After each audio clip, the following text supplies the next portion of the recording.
함께 보실 하나님 말씀은 구약성경 예레미야 47장입니다. 오늘 6월 17일 예레미야 47장을 읽는 날입니다. 47장은 1절부터 7절까지 짧게 되어 있으므로 처음부터 끝까지 함께 봉독합니다.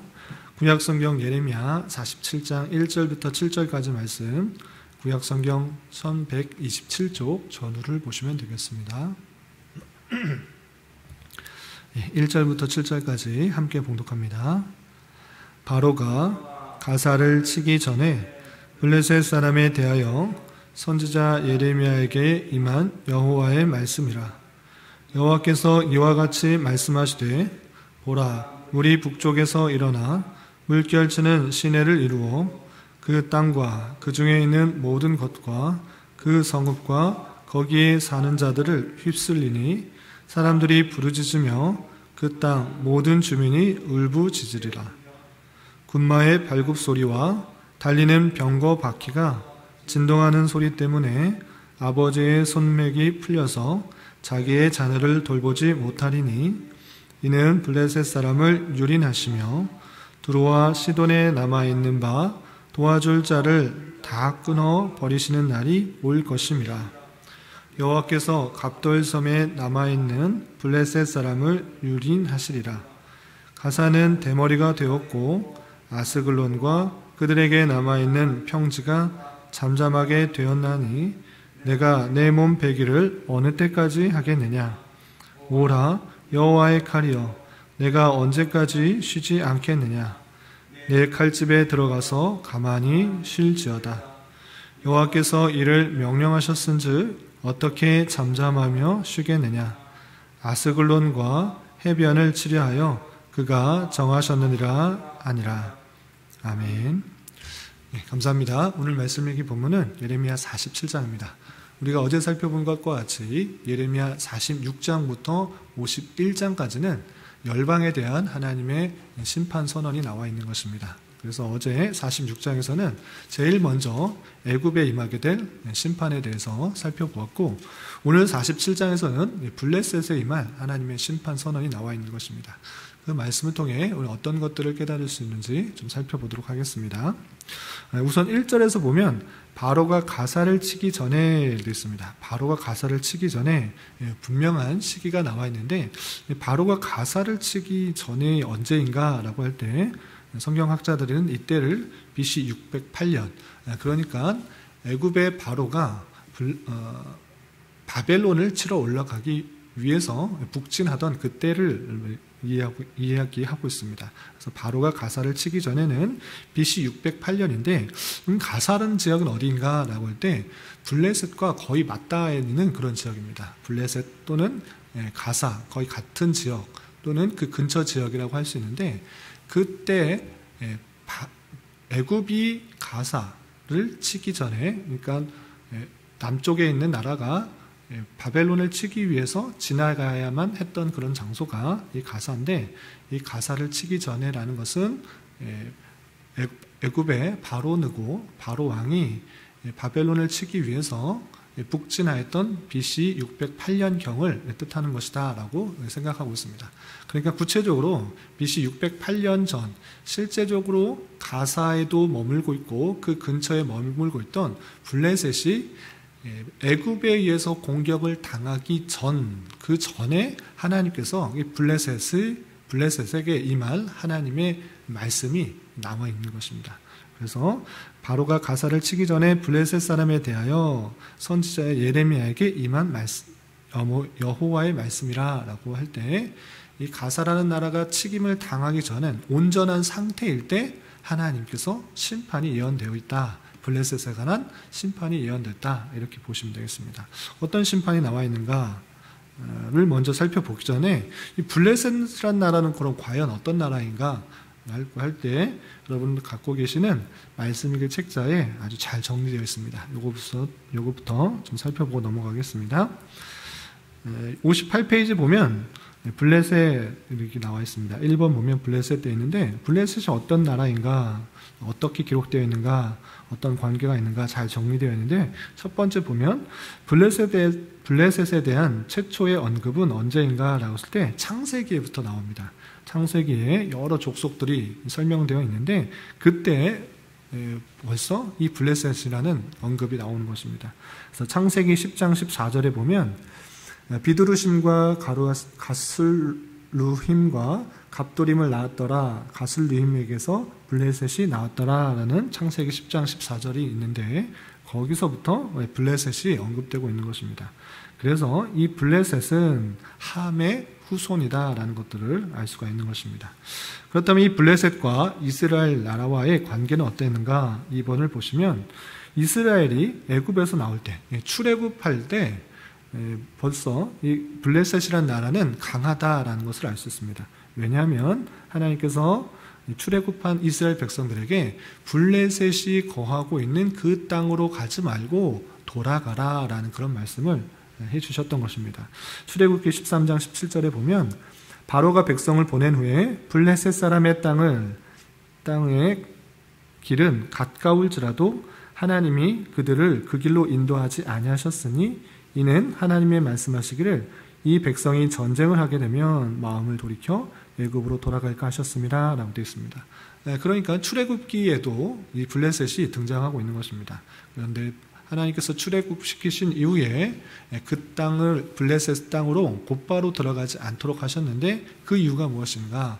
블레셋이라는 나라가 아주 힘이 없는 나라가 아니기 때문에 그쪽으로 지나가게 되면 가만히 있는 것이 아니라 전쟁을 할 것이다. 그런 전쟁을 하게 되면 이 백성들이 다시 애굽으로 돌아갈 수 있으니 이 블레셋으로 가지 않게 하겠다, 돌아가게 하시겠다 이렇게 표현한 것을 볼 수 있습니다. 그래서 이 블레셋이라는 나라가 어느 정도 출애굽 시대부터 어느 정도 강한 면모를 보이고 있다는 것을 알 수 있습니다. 그리고 이스라엘 민족이 가나안 땅에 들어갈 때에도 블레셋도 같이 들어가 강대한 5대 도시 가사, 아스글론, 아스돗, 에그론, 갓과 동맹을 맺어 이스라엘을 위협했던 것입니다. 가나안에 입성할 때 편하게 입성한 것이 아니라 계속적으로 저항을 받았습니다. 그 땅에 살고 있던 여러 민족들과 저항을 받았는데 그때도 마찬가지로 5도시와 함께 연합하여서 가나안 입성하는 것을 저지하는 그런 모습들이 있었다는 것입니다. 그리고 그 땅에 점령했었어도 그 땅에 들어갔었어도 여전히 블레셋 민족들이 이스라엘 민족들을 공격하고 또 전쟁을 일으키는 그런 모습을 볼 수 있습니다. 대표적인 블레셋의 장수가 누구인가? 여러분들 잘 알고 계시는 골리앗. 이 골리앗이 이 블레셋 출신인 것입니다. 블레셋을 전멸시키지 못했기 때문에 그 땅에 남아서 계속적으로 이스라엘을 공격하고 전쟁을 일으키고 약탈하는 그런 모습들을 보인 것입니다. 대표적인 그 블레셋의 장군이 골리앗인데 골리앗은 다윗에 의해서 죽임을 당한 그런 역사도 있는 것입니다. 그렇게 다윗 왕 시대에 비로소 이스라엘이 힘을 더 냈기 때문에 이 블레셋은 나라를 예속적인 위치에 놓고 다스렸던 것을 볼 수 있습니다. 그리고 블레셋은 어떤 신을 섬겼는가라고 할 때 가나안의 종교를 혼합하여 다곤, 아스타롯, 바알세불 등을 섬긴 여러 우상들을 섬기는 그런 민족이었다라는 것을 알 수 있습니다. 이런 민족에게 임한 하나님의 말씀이 무엇인가? 다시 성경 본문으로 돌아와서 2절에 보면 이렇게 되어 있습니다. 여호와께서 이와 같이 말씀하시되 보라 물이 북쪽에서 일어나 물결치는 시내를 이루어 그 땅과 그 중에 있는 모든 것과 그 성읍과 거기에 사는 자를 휩쓸리니 사람들이 부르짖으며 그 땅 모든 주민이 울부짖으리라 되어 있습니다. 그 블레셋에게 임한 하나님의 말씀, 평화로운 말씀인가? 그것이 아니라 심판의 말씀인 것입니다. 어떻게 심판하실 것인가? 북쪽에서 일어나 물결치는 시내를 이루어 물이 북쪽에서 큰 물이 일어나서 그 물로 말미암아 모든 것이 휩쓸려 나가는 그런 형상으로 이 블레셋이 멸망하게 될 것이다 라고 하는 것입니다. 그래서 큰 물결이 일어나서 모든 것과 그 성읍과 거기 사는 자를 휩쓸 것이다. 그렇기 때문에 사람들이 부르짖으며 그 그 땅의 모든 주민이 울부짖을 것이다. 그리고 3절에서 보면 군마의 발굽소리와 달리는 병거 바퀴가 진동한 소리 때문에 아버지의 손맥이 풀려서 자기의 자녀를 돌보지 못하리니 되어 있습니다. 그래서 2절에서 말하고 있는 그 큰 물이 일어나서 시내를 이어 덮쳐서 심판하신다라는 것은 단순히 실제 큰 홍수, 큰 물이 일어나서 실제로 덮였다라는 것이 아니라는 것을 3절에 알 수 있습니다. 왜냐하면 군마의 발굽소리, 달리는 병거 바퀴가 진동하는 그 소리 때문에 아버지의 손맥이 풀려서 자기의 자녀를 돌보지 못한다. 장성한 그 아버지가 자녀를 돌보지 못할 정도로 군마의 발굽소리, 병거의 바퀴 진동소리가 너무 클 것이다 라고 표현하고 있습니다. 그렇기 때문에 2절에서 표현된 큰 물이 일어나서 휩쓴다라는 것은 단순히 실제 물을 말하는 것이 아니라 북쪽에서 일어나서 어떤 것도 제어할 수 없을 만큼 큰 군대가 일어나서 그를 휩쓸고 내려올 것을 말하고 있는 거구나를 생각할 수 있는 것입니다. 그래서 북쪽에 있는 군대를 그러면 어떤 것인가, 어떤 나라인가, 그것은 다름 아니라 바벨론인 것입니다. 실제로 바벨론에 의해서 이 블레셋이 멸망하게 되는데 604년, BC 604년에 바벨론 군대가 남하여서 이 블레셋을 완전히 멸망시키는 것을 볼 수 있습니다. 그런데 아까 BC 608년, 바로가 가사를 치기 전이 608년인데 그 전에 임했던 하나님의 말씀이기 때문에 그 일들이 다 일어나기도 전에 이미 블레셋에 하나님의 심판이 선언됐다라는 것들을 알 수 있습니다. 그렇다면 왜 갑자기 블레셋이 이렇게 심한 심판을 받아야 되는가? 오늘 본문에서는 그 내용을 찾기가 쉽지는 않습니다. 물론 비슷한 표현이 있는데 왜 블레셋이 멸망되어야 되는가에 대한 내용들은 성경 다른 곳에 곳곳에 표현되어 있는 것입니다. 그 내용이 말씀일기 책자에 나와 있기 때문에 그 내용을 좀 살펴보겠습니다. 2번에 가로 3번을 보시면 이렇게 되어 있습니다. 이렇게 심판하게 된 이후에는 블레셋의 악행이 전제되어 있다는 것입니다. 아무 이유 없이 블레셋을 심판하신 것이 아니라 블레셋이 그렇게 악을 행했기 때문에 심판을 당한다는 것입니다. 그래서 그 본문을 보시면 이는 그들이 이스라엘 나라들 가운데 흩어버리고 나의 땅을 나누었으며 또 제비 뽑아 내 백성을 끌어가서 소년을 기생과 바꾸며 소년을 술과 바꾸어 마셨습니다. 곧 너희가 내 은과 금을 빼앗고 나의 진귀한 보물을 나의 신전으로 가져갔으며 또 유다 자손과 예루살렘과 자손들을 헬라 족속에게 팔아서 그들의 영토에서 멀리 떠나게 하셨습니다. 라는 그런 것입니다. 그러니까 블레셋이 계속적으로 이스라엘 백성들을 힘들게 하고 어렵게 하고 재물을 뺏어가고 또 성전의 기물들을 착취해 나간 것입니다. 이뿐만 아니라 성경의 곳곳에서 이 블레셋에 의해서 이스라엘 백성들이 하나님의 선민들이 피해를 당했던 그런 모습이 있는 것입니다. 이런 수많은 악행들을 가만히 두셨다가 이제 바벨론에 의하여서 멸망하도록 하게 하시는 하나님의 놀라운 섭리를 볼 수 있는 것입니다. 그렇게 심판을 하신다라고 되어 있고, 그리고 그 심판의 내용이 얼마나 혹독한가, 얼마나 심한가라는 내용이 4절, 5절 이렇게 되어 있습니다. 4절, 5절 계속해서 보시면 이는 블레셋 사람을 유인하시며 두로와 시돈에 남아있는 바 도와줄 자를 다 끊어버리시는 날이 올 것입니다. 여호와께서 갑돌섬에 남아있는 블레셋 사람을 유린하시니라. 블레셋 사람을 유린하시는데 얼마나 심하게 유린하느냐. 두로와 시돈, 이 근처에 있는 도시 국가가 있습니다. 두로와 시돈, 아주 풍성한 무역을 했던 그런 나라들인데 그 나라들조차 도와줄 수가 없는 그런 형편이라고 표현하고 있습니다.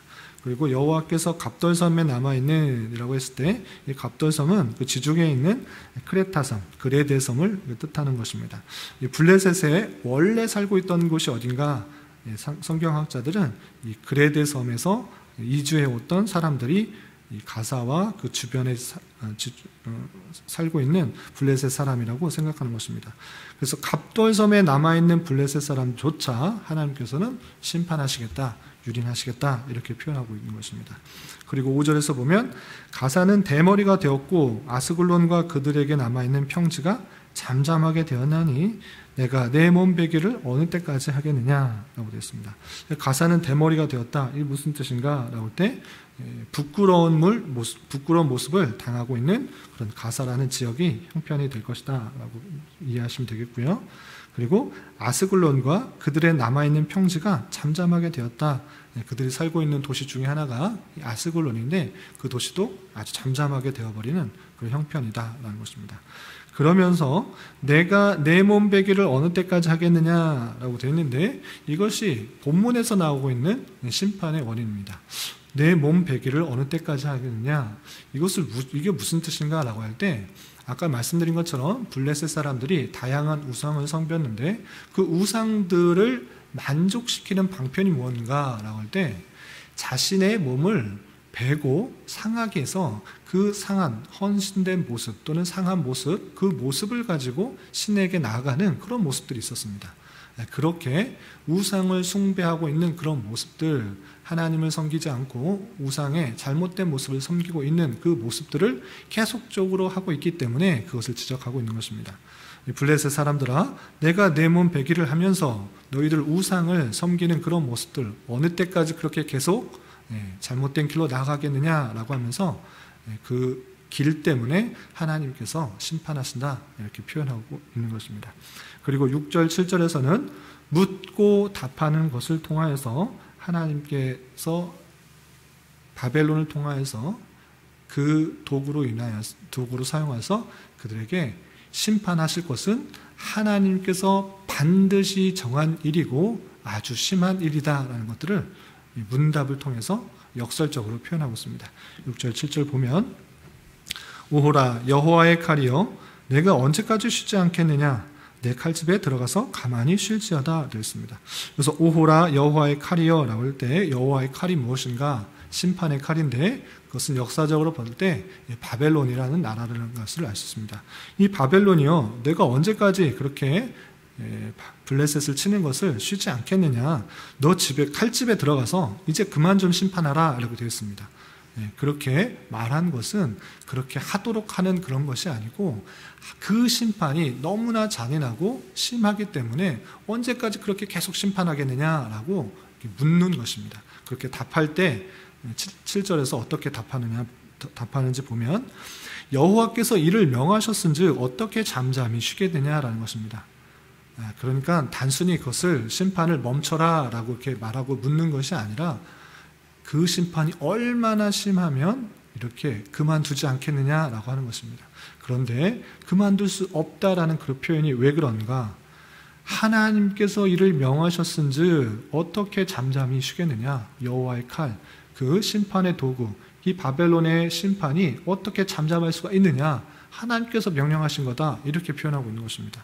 그리고 아스글론과 해변을 치려하여 그가 정하셨느니라 하니라 그랬습니다.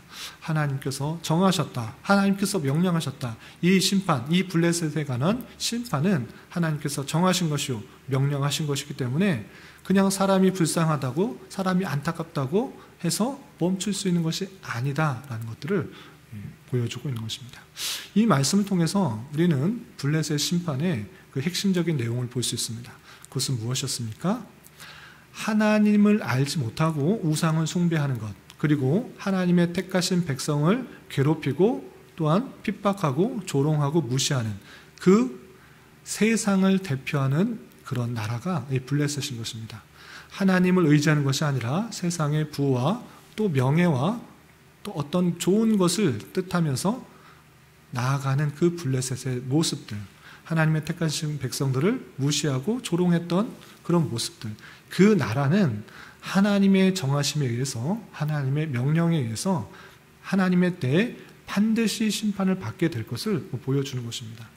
하나님께서는 택하신 백성들, 이스라엘 백성들만 다스리시는 것이 아니라 이 세상 온 열방들을 함께 다스리시며 통치하시며 섭리하시는 것입니다.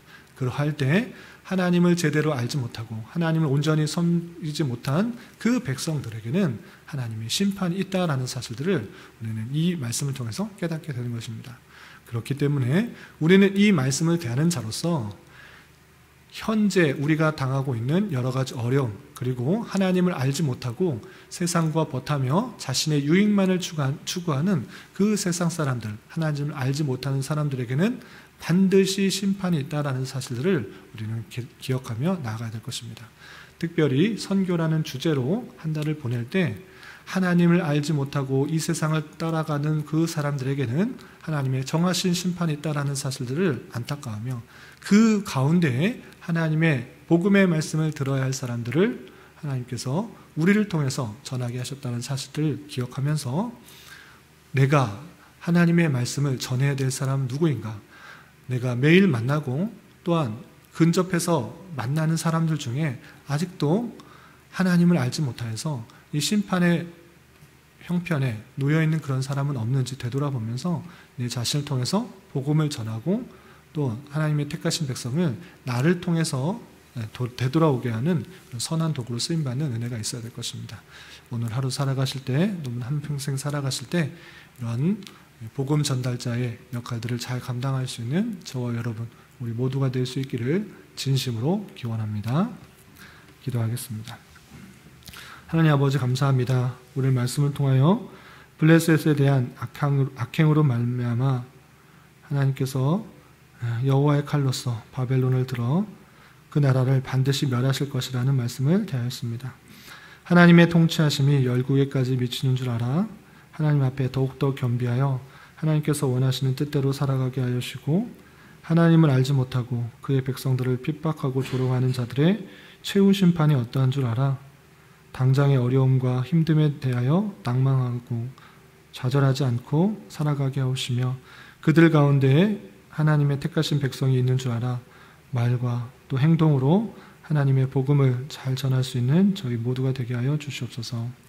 특별히 6월은 선교라는 주제로 보내고 있습니다. 주님께서 우리에게 베풀어진 크신 사랑과 은혜를 더욱더 깊이 깨닫게 하시고, 그 넘치는 사랑과 은혜에 대해서 우리 주변 사람들에게 그리스도의 향기를 내뿜어 복음을 잘 전파할 수 있는 교회가 되게 하여 주시옵소서. 주님, 교회 내 육체 연약함으로 직장과 사업장의 문제로 믿지 않는 가족의 전도를 위하여 또 새롭게 사업을 시작하는 문제로 인하여 간절히 기도하며 간구하는 여러 지체들이 있습니다. 주님께서 그 기도에 신실하게 응답하여 주시고 역사하여 주셔서 하나님의 선하심과 인자심을 깊이 경험하는 기회가 되게 하여 주시옵소서. 이 시간 각자 간절히 기도하는 기도 제목 주님께서 들으시고 가장 선한 것들로 응답하여 주시옵소서. 예수님의 이름으로 기도 올리옵나이다. 아멘.